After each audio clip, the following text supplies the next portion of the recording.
In this video, I'm gonna teach you how to use Natwest online banking. It's a very quick and easy process, so make sure to follow along. After you register and sign up with an account on the Natwest Bank, you will have access to the online banking functionalities. If you haven't registered to use online banking on Natwest already, all that you have to do is go to their website at natwest.com through a web browser on your computer or your phone, and you will find all the options relevant to registering to use online banking. Once you are done and you have an ID and password, all that you have to do is go to the same website and select the sign in option that you can find at the top right corner of the screen.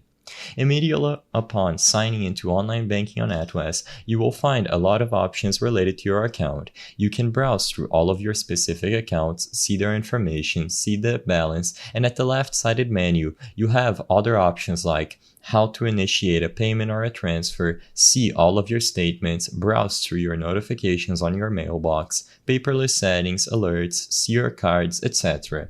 Basically, all of the functionalities that you might expect by going to a branch will be available here. It makes it very convenient to manage your account and initiate payments or different sorts of transfers.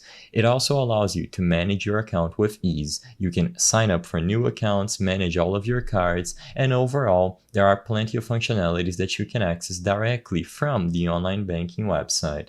You should also download the mobile app, as a lot of the functionalities will also be available on the mobile version of Natwest.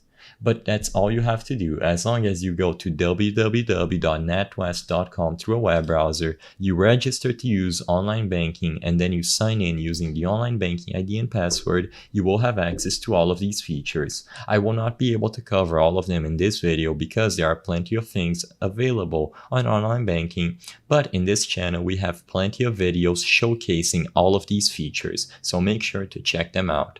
I hope I was able to help you on how to use Natwest online banking. If this video helped you, please be sure to leave a like and subscribe for more quick and easy tips. Thank you for watching.